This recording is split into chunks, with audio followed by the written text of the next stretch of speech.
Hello, welcome back to the channel.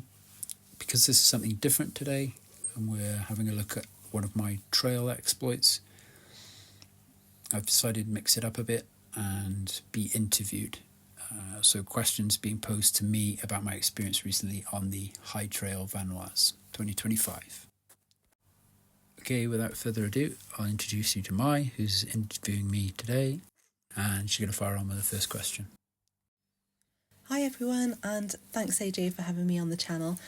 My first question is, and for those who don't know, what is the High Trail Vanoise? Okay, it's a UTMB qualifying high altitude trail marathon taking place in one day and to a considered time limit. So as a follow-up question, what numbers are we talking about here? Because it's clearly not a flat run. No, not exactly. So it's 73 kilometres total over 5,056 metres of elevation gain. There were 503 total entrants, 144 of who didn't finish. And it's all run at an altitude of between 1,850 metres to, I think, roughly 3,500 metres. Then the race is split into categories of age. I'm in the 50 to 54 group, and there's an elite and an open class, which make up the 503 in total. Don't ask me the specifics of the split, but the elites are set off in two separate groups, 10 minutes after each other, and then the open class 10 minutes after that. Wow, that's a hell of a trail run. So why the High Trail Vanoise in particular? Because it's on the doorstep. It's in my hometown of Val d'Isère, so it's a short walk after you've got up at 3:30 in the morning. Personal challenge to best my effort from last year, because I did it last year, and because I can, because a lot of people can't do it, and I like pushing myself generally. Do you need any specialist gear for the event?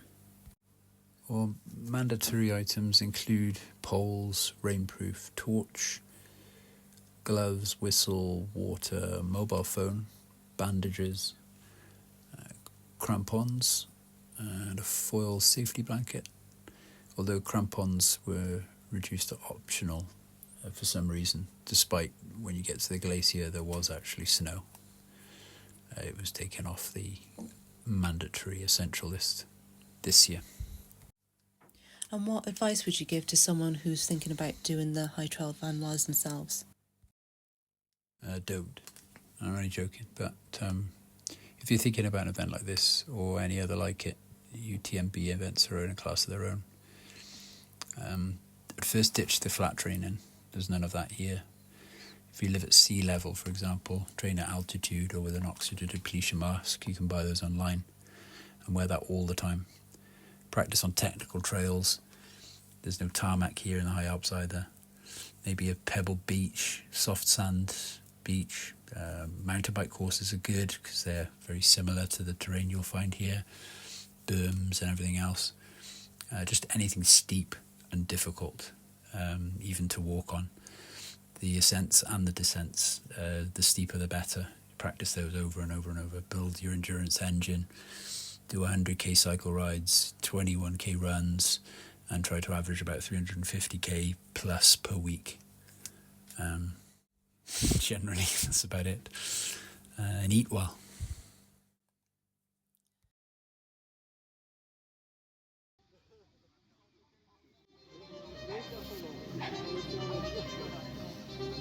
I love this tune. It's brilliant. I don't know what it is about it, but I love it. So you're actually on the right hand side, out of view, but we will see you flying by in a moment.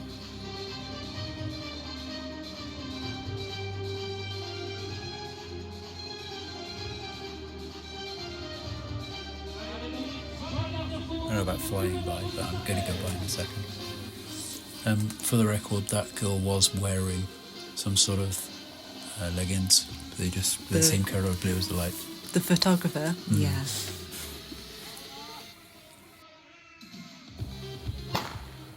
There you go. And we're off.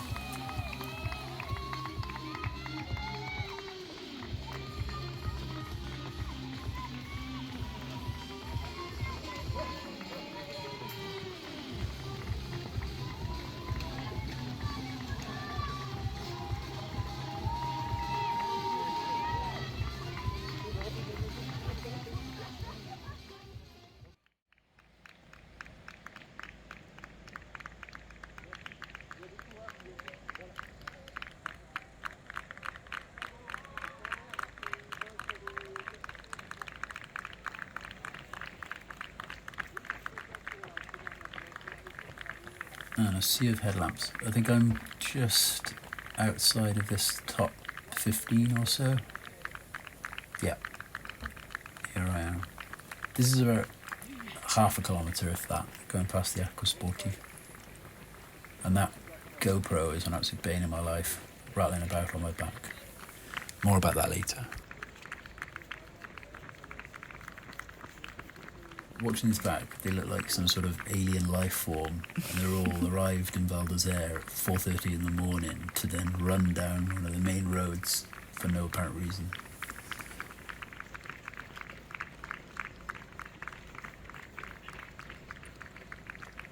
The next bit of footage is the Lemmings Light Trail, where the elite first group, first wave, are right up at the top third of the dark mountain. And the second lot of lights you see are the second wave, with already my group catching them up. So you've done Picheroux, and how's progress? Not bad. I think I was 32nd when I summited Picheroux, which is 7.1 kilometres in. And then I only dropped 2 places between there and Fournet, which is the first station stop. So these images you see now rolling, sun's come up. We're now catching more of the elite second group. I think, like I said, I was running 33rd or somewhere like that in my own group of 125. But in the collective, I was catching people in the second elite wave that were in front of us by 10 minutes when they started. The way you tell the difference between the runners is the Terex, I call them the Terex group. The Reds have a Terex written on their bib number and a red colour to them, and usually they're wearing their bibs on the reverse, so I can see their numbers as I'm approaching them. By contrast, mine is blue, and we were supposed to wear them on the front of our tabards or whatever. Aha, so here you are coming into Fournet. I remember this. I didn't have my phone ready, and I've had it ready for hours, and I saw this person running really fast, and I'm thinking, who the hell is that overtaking everybody?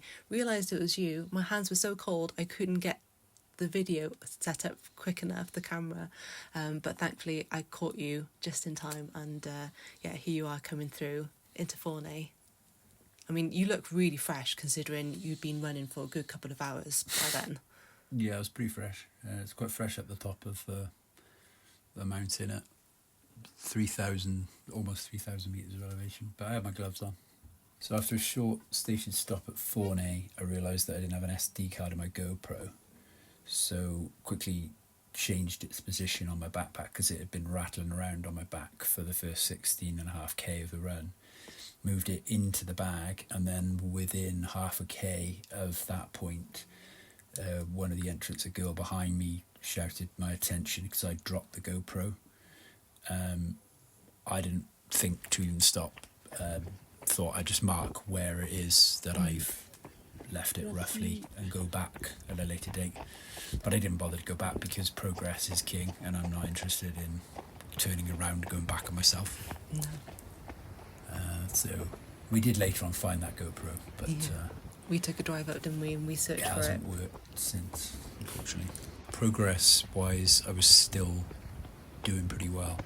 I think 23 kilometres or some odd in, I was in 39th position in my group, and I'd already taken many more of the elite classes in front of me, both the first wave and second wave by this point.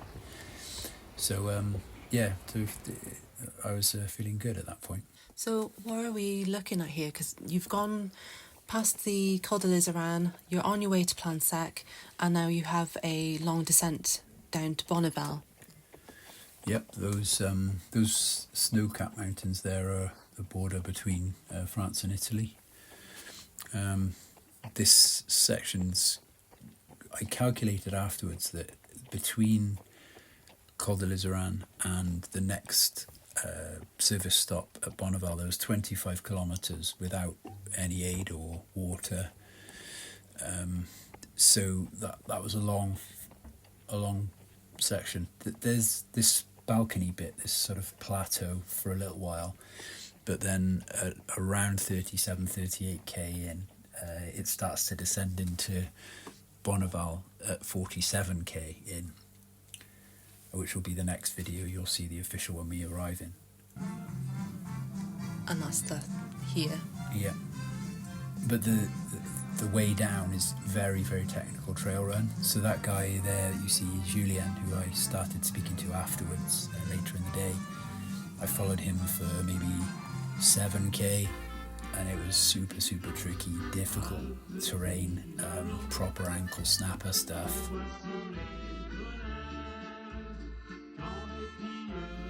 I can't believe they didn't have a service station for 25 kilometres. I mean, that's really tough. But you managed to make it to Bonneval and you were able to refuel. Yeah. Refueled, listened to the trumpet guys in berets for 5 minutes. Say goodbye to Julien because he wanted to crack on, but I was later to see him later on in the race.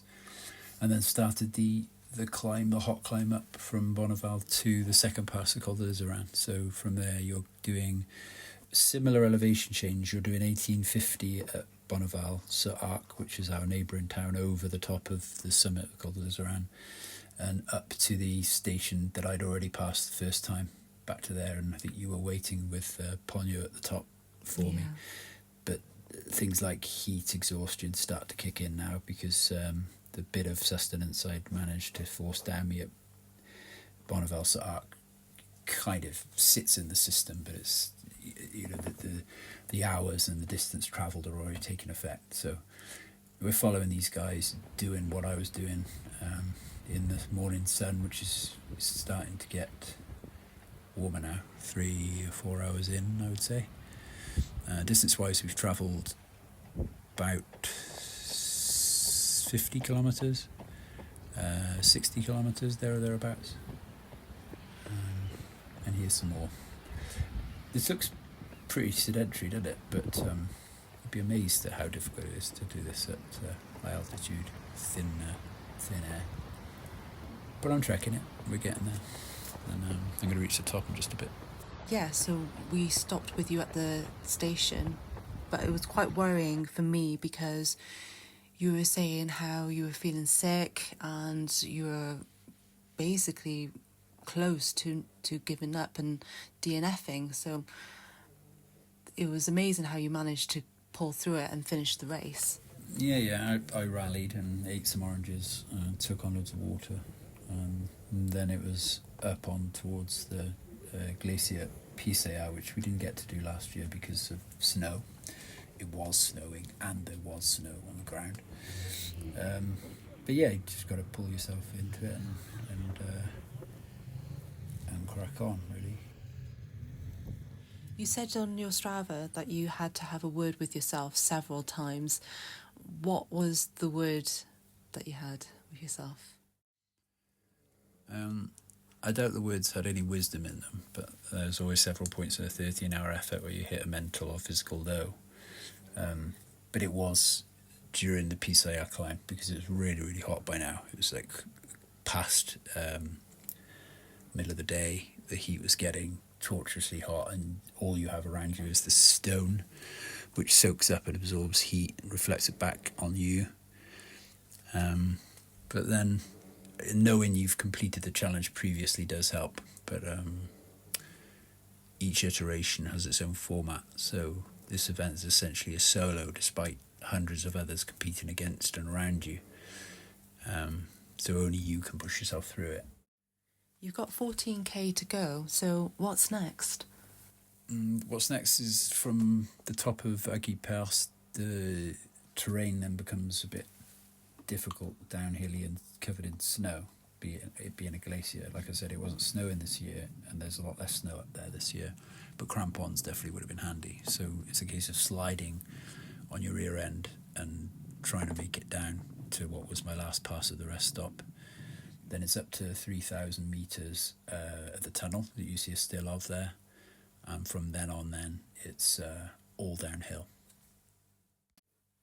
Oh, okay. So only 10k to go downhill? Yeah, sounds easy, doesn't it? This is probably the toughest bit. So the last 10k, all of the running you've done, all of the muscle fatigue, all of the lactate, all of the mental fatigue that you've suffered are all playing out in your calves and in your quads while you're trying to run down steep technical terrain, covered in shale, covered in loose ground, covered in snow and ice. And even when you get into the woods and you're 7k from the end, your quads don't want to know anymore about doing anything, holding your body weight up. Your core is being called into action, your back muscles, your shoulders, everything. So I actually slowed my pace here to the point where I lost a position to someone else who was making better ground than me. And when he ran past me, he was maybe in his 20s, I would guess, but I wondered, how on earth are you running as quick as you are on quads that are like on fire? So yeah, toughest bit, without a doubt, hardest. And it was last year, exactly the same.